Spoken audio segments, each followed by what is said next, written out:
Hello, beautiful goddess. No matter where you are on your awakening journey, we're all in the process of awakening. I totally support you, and I am so, so glad that you are on this journey because every moment that we spend healing our past life trauma, our ancestral inherited trauma, and all of the traumatic experiences that we've had in this life that point to the things that we need healing on.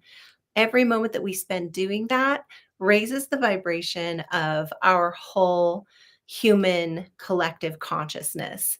And it relieves all of the deeper past, all of that, you know, thousands of years of patriarchal oppression of intuitive clarity and intuitive rights. And we have a lot of feminine power wrapped up in our intuition. That's why they call it feminine intuition. So, reclaiming that power is really important for this up leveling that we're doing on the planet at this time. So, my name is Jenny Jo Allen. I am a clairvoyant energy healer and a women's empowerment leader. I am going to talk to you a little bit about three common mistakes that energy healers make that they might not realize are mistakes. If you are one of these people who does any of these things, don't worry. It's just that you had some training that wasn't quite thorough enough. So it's not your fault. It's just, it's a learning process. So here are the three that really kind of caused me to cringe the most.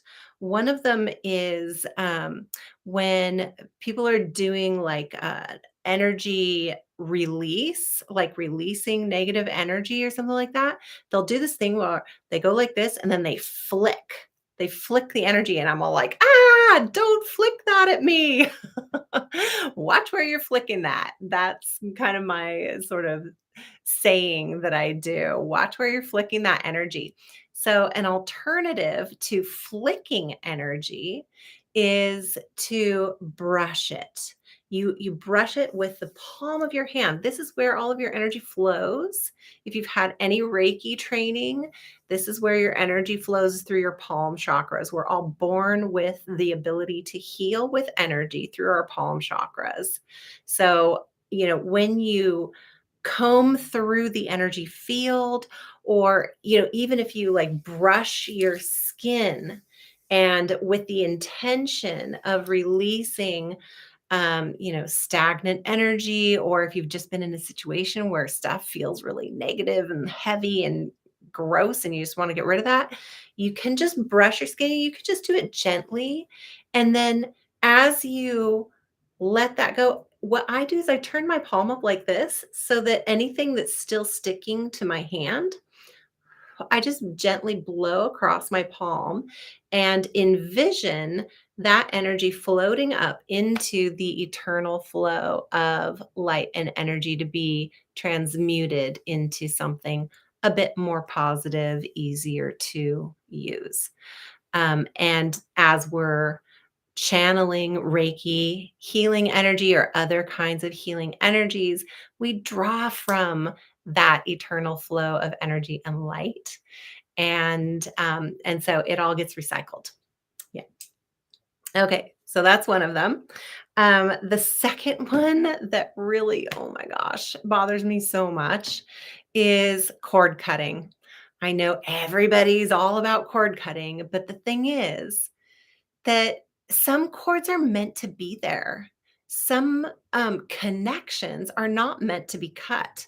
And just going in swords blazing, like cutting every cord and thinking that then you're done is not accurate. Cord cutting doesn't actually resolve all of the attachment. If it's something that does need to be removed, what you do is you pull it out by the roots. Because let me tell you, if the root is still in there, you're just going to be attracting, may give you some instant relief in the moment, but you'll still have that vulnerability there because the root of attachment is still there. Um, it doesn't necessarily die when you cut it. I've had so much experience with this. And I can tell you for sure that when that vibration is left in the energy body and in the light body, and it can go, the light body is connected to our soul self. So that includes past lives. So from lifetime to lifetime to lifetime, we can keep attachments even though we're reborn into a new body because they're attached in our light body through our soul connection. And so, even if you're reincarnated, if you have an old attachment, sometimes they're many lifetimes old.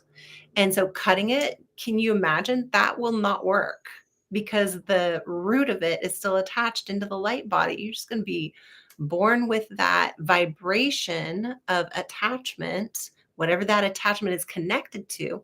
The other thing is that when you cut cords without investigating what they are and why they're there, you don't give the person's brain enough time and to process that. So, the brain needs to understand. The brain needs to be able to process. And our emotions are so connected to our brain. Our emotional body still holds all the vibrations of whatever that attachment is. So, if it is something that needs to be cleared, it needs to be understood. And we need to understand where it's coming from, who it's connected to, and why it's there in order to know how to remove it, how to peacefully remove all of that energy and everything that it's connected to through space, time, through all dimensions, all known and unknown universes, and in all realities and all timelines, and really get that completely cleaned up. So, no cord cutting. Um, the third thing that really bothers me is when light workers and healers are like, oh, yeah, I just walked into the grocery store and I cleared everybody in there and I healed everybody in there. I'm like, okay, first of all, no, you didn't. Second of all, they didn't give you permission. That's not ethical. Okay, so here's the thing when you're dealing with energy work, there is no regulation there. So, doing your due diligence can be really confusing and hard to understand. Like, how are you supposed to even do that? If you're dealing with a realm that you don't really truly understand, it can be really difficult to find a safe teacher that's really knowledgeable, to find a safe healer that really knows what they're doing and has tons of experience and is really trained in ethics. Um, so, no healing without permission. It's just, I've heard other light workers and healers say, oh, well, I just heal people. And then if their soul doesn't want it or doesn't align with that healing, then they'll just reject it. But here's the thing that's not true. That's a lie. And I know from personal experience that that's a lie because I had somebody do an energy clearing on me, air quotes on that energy clearing. Actually, it was an energy attachment. It was a psychic attack and I didn't know it. It held me back from my soul path from doing this work for 23 years. 23 years. It was a very powerful psychic that placed that on me. And, I can tell you that that is not something that I asked for. It's not something that I wanted. And yet it did happen because he overpowered my um my ability to resist that by tapping into my vulnerabilities. So, it's kind of like going to the doctor and the doctor just does a bunch of stuff to you without telling you what they're going to do. That's not cool. That feels really abusive. We don't want that. So, no healing without permission. That's not the way we roll. That's not the way that ethics rolls. So, here's the thing. I have tons of experience, tons. I've been a Reiki master since 2001. And I have been, full on, full time doing this work for 8 years now, since I got that 23-year attachment finally cleaned up. Oh my gosh, that was so huge. As soon as I got that shifted, this whole world opened up. I was invited to a 2-day healing and psychic fair event where I saw tons of people every day of those 2 days. I did more healing in those 2 days than I had done in the previous 5 years combined.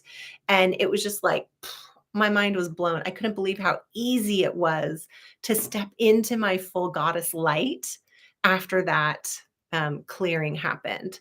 So if you feel like there's something bogging you down, something in the way of you being able to really step into your full path of awakening, of claiming your full on goddess light, reach out to me. The link to schedule a free conversation with me is in the description here. Definitely click on that link. If there's something, that you're concerned about might have happened in a previous healing experience, or if you've had training that you're not sure if that was all ethical or not, we can definitely talk about that. I can talk you through that and we can see, how to move you forward so that you're really getting the support and the training that you need.